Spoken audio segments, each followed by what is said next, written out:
8th or 9th to 12th grade. And in 3rd place, we have Team EzTech Build Tech, and they are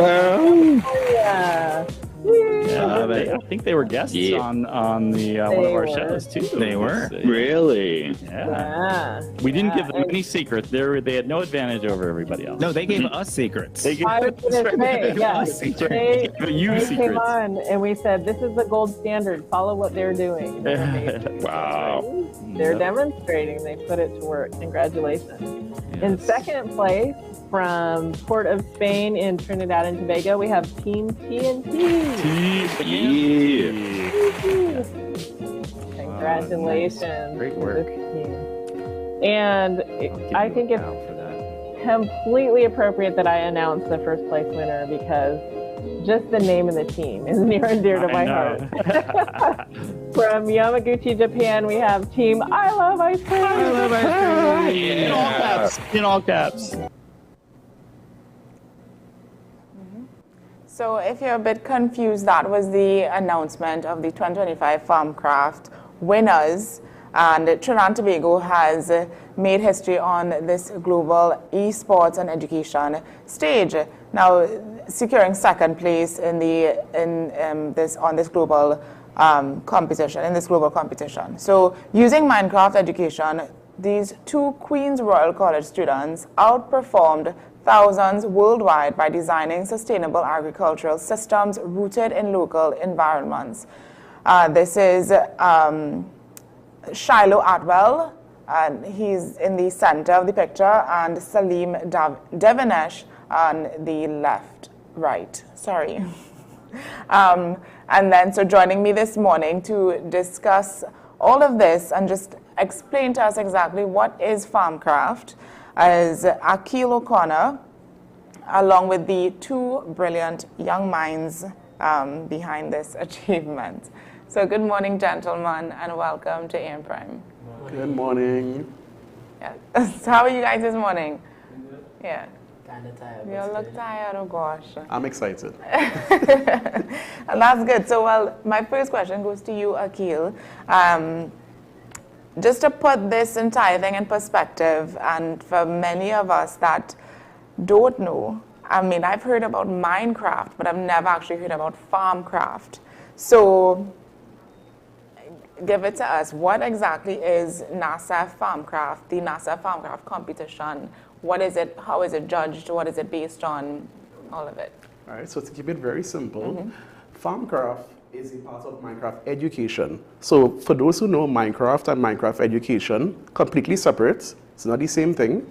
And what it is, NASEF, which is the Network of Academic and Scholastic Esports Federation, they created a customized challenge which used agriculture as a form of problem-based learning in order to help students understand about sustainability as well as issues that arise in modern farming. Now, why is the 2nd place win so big? Okay, that's a great question. Why is it such a big thing?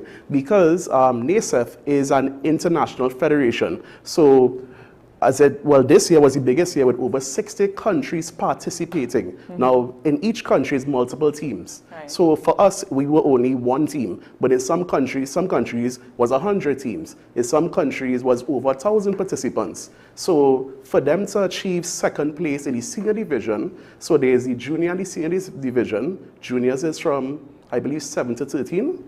And seniors is 13 to 18. For them to achieve 2nd place in the world, outplacing so many other countries and strategies is impressive, because even playing Minecraft, there's a lot of skill involved in it. Yeah. And while this is a game, it is a competition.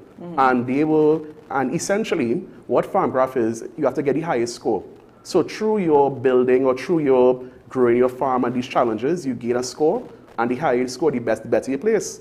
And the boys were able to produce a score that was 2nd in the world. How long was this, did they have to build this farm, or, how long was the competition? Okay, so to give a bit more context, Farmcraft is in different phases. So there's a pre-phase. So before the actual competition begins, there's a building phase where they give the students a challenge to build various I don't use farms. Various. Help me out, boys. What I could use? Agriculture science. Agricultural science. Excellent. So what they challenge them to do is, in your country, design a site or something close to what is from, because each country is different. Each country has different resources. So for us, the ones that we came up with were which ones did we build? Northern Range.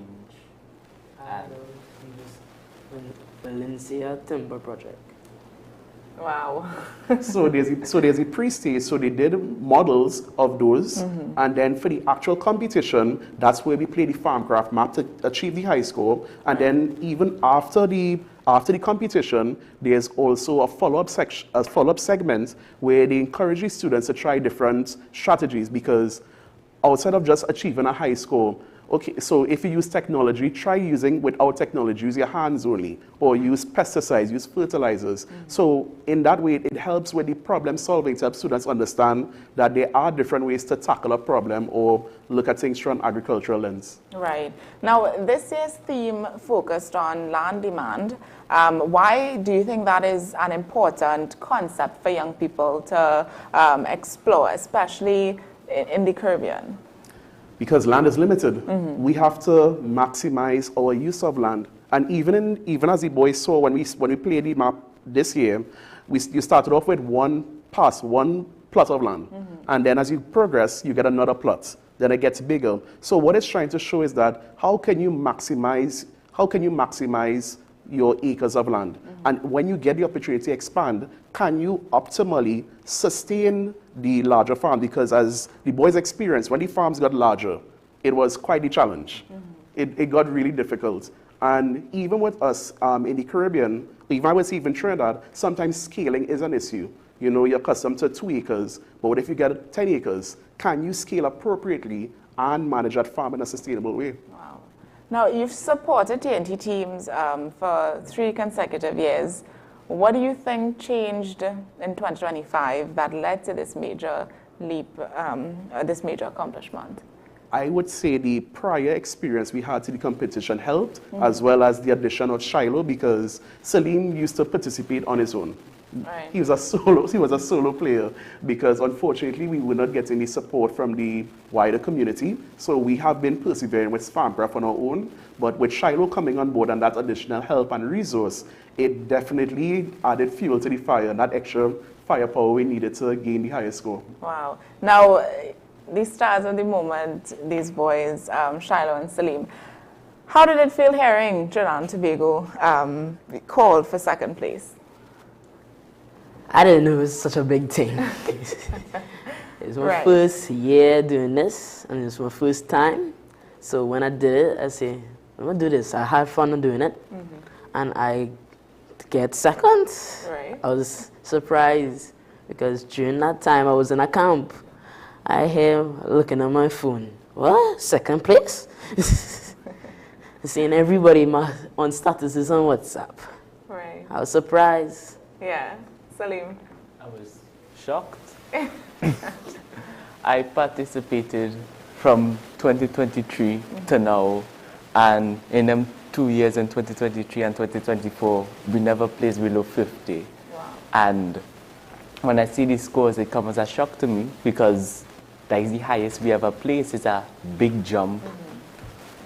No, you boys did an amazing second.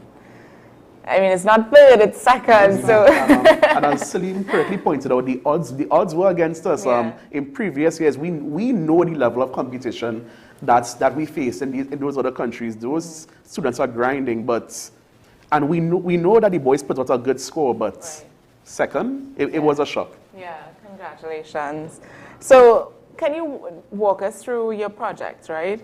How did you decide what a sustainable farm in Trinidad and Tobago should look like? What it should look like? I first when I went into the country a lot. My grandfather is from the country, so I know how the farms look.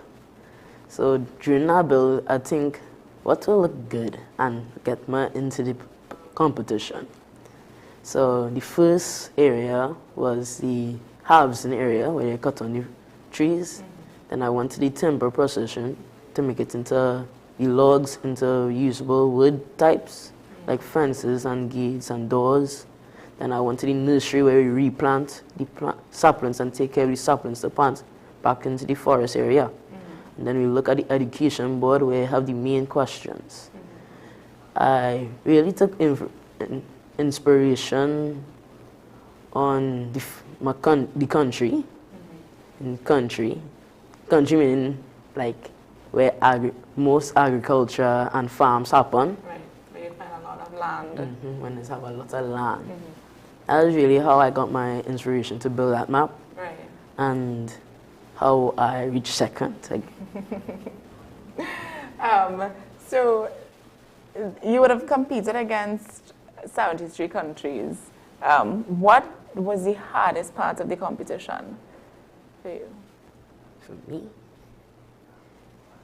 it was trying to figure out how to build the log procession, like the timbering area, where you make the planks into logs, how to accurately describe that going along. Right.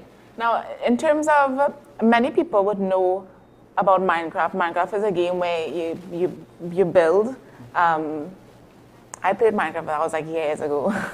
You find, what is it, like, you break down trees or cut down trees and you create different, what's the word, like, Different builds. and blocks and,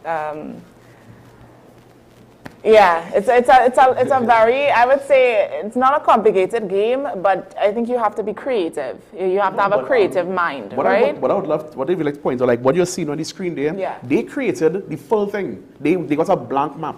Right, The map so was that's- blank and the trees, the pathways, the signs, That's what they had to put. designed. So even hearing them describe his process, because again, I honestly don't know Minecraft. I will admit that wholeheartedly. I am not a Minecraft expert. Yeah. But seeing what the boys produced blew my mind. Yeah. Because he thought it out, he planned it out, as he said, he did some research, and he was able to replicate it in the game.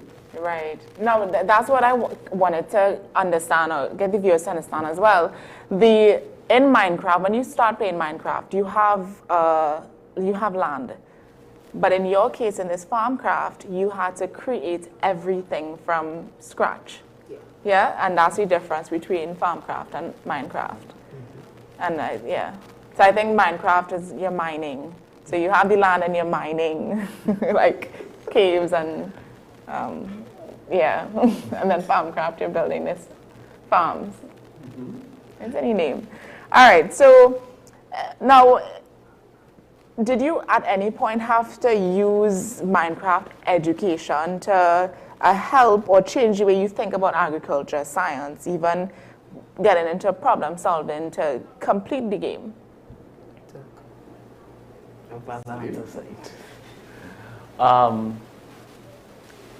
I don't think, for me, education didn't make a difference. Okay. It's the Farmcraft itself, because you have to download it onto the Minecraft education. So it isn't really doing anything besides hosting the map. Okay. So your knowledge of Minecraft or your knowledge of or experience playing these games over, some years, did that help or did that make it easier this time around? Yeah, it helped with the building challenges. Just the building challenges? Yes. Both of you? Yeah. I think they sell themselves short because, again, they make it sounds sound very easy. It's like, yeah, we just They're build being and go and create a forest Yeah. and a whole timber situation and a waterfall. I already established you boys are being extremely humble, They which are is being good. very, I'm like, but- guys, it's not that easy. I Yeah. can barely build a wall. Yeah, I agree. Now, what did teamwork look like between you two, especially in collaborating and balancing schoolwork especially? It was, since the Farmcraft didn't take so long, it's like 30 minutes to 45 minutes. We still went through, we did our run through, then straight back to revision. Right. it was the teamwork. It had like 3 different areas. So we separated them. We was equally in all different zones. I was in the cotton tree zone. Saleem was in the farm zone. I think cotton. And Akil, who helped us out, was in the farm. So he was planting seeds. I was cutting down trees and replanting the saplings. And Saleem was buying the seeds and planting the cotton. So that's true. We had to reach to stage 4 or 5. Level 4 or 5? 4. It was level 4, and then we beat the game. Right. So we get a good. So during that is how much time and how much points we rank up. Right. Which we able to get enough on to make on the leaderboard to get second. Right. Now, the process itself sounds like a lot of work. Did this make it hard for you all to balance your revision and the term tests, all of this? Not really. No? Not really. You're able to balance everything good? Yeah, it was a balance. Okay. What form are you guys in? I'm in 3. Wow. I would say they're being humble. Yes. No, I mean, at some context, it was the week before the end of term tests. So the parents were, Mr. O'Connor, they have school. Yeah. So we, so again, they balance, in their minds it was a small thing. In the Yeah. general scheme, it's like, no, we have like 2 hours to do this. Yeah. So we have to meet, we have to be on time, we have to get this one playthrough, because one playthrough was about 45 minutes, Yeah. and then it was back to revising. Yeah. I was studying while I was playing. I was studying while I was playing. I had the book on my lap, and running around, fixing the drones. And I guess your parents said it was worth it. It was worth Saying it. it was worth it now. Now, after this experience, do you think, has it changed what you see yourselves doing in the future? Do you see yourself doing anything in line with this? Whether it be in reality, agriculture, or continue in the gaming world? Yeah, it opened doors for me, like where I am right now. It opened real doors for me.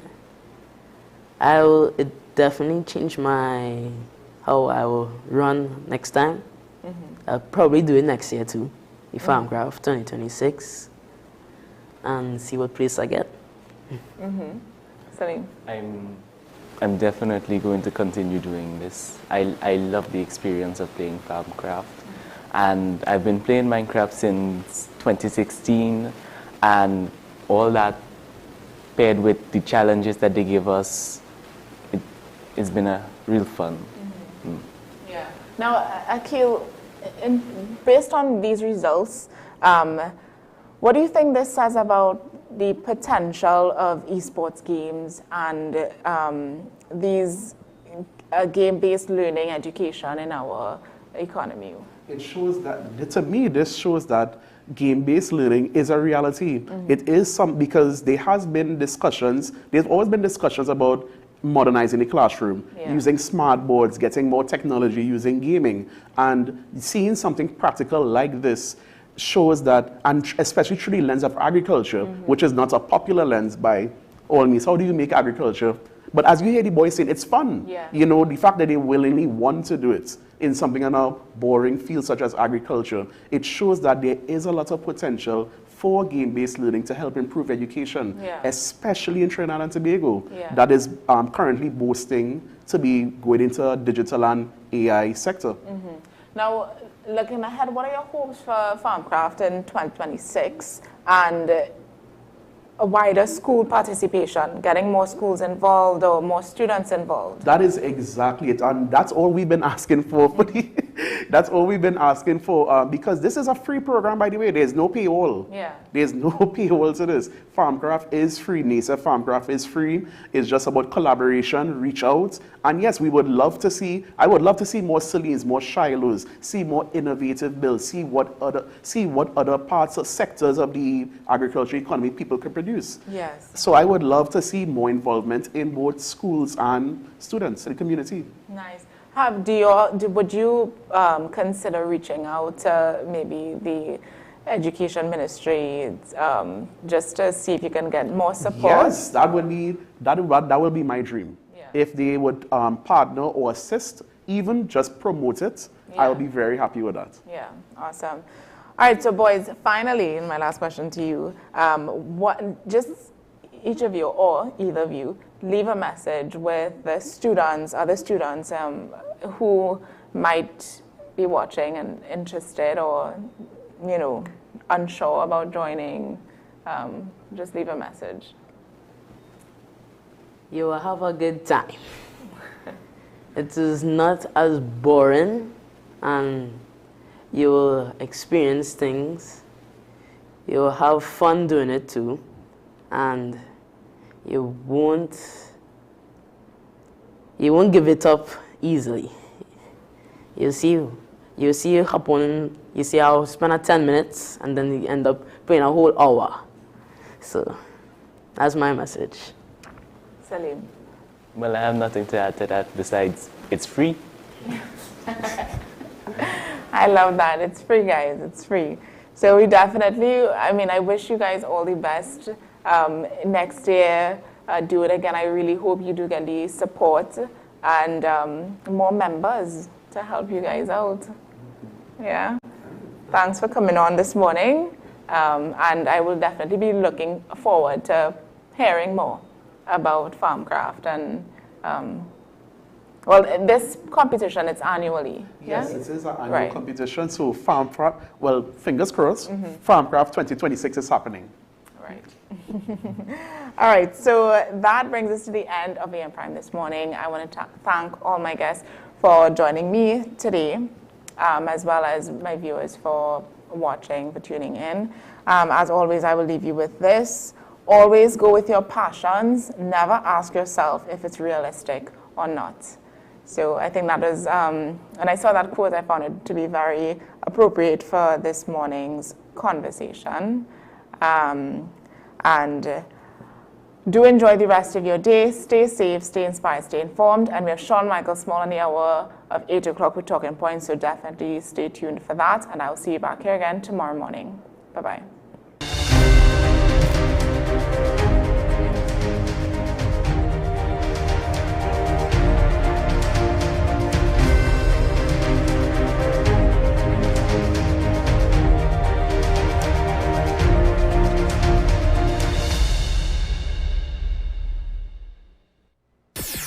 WESN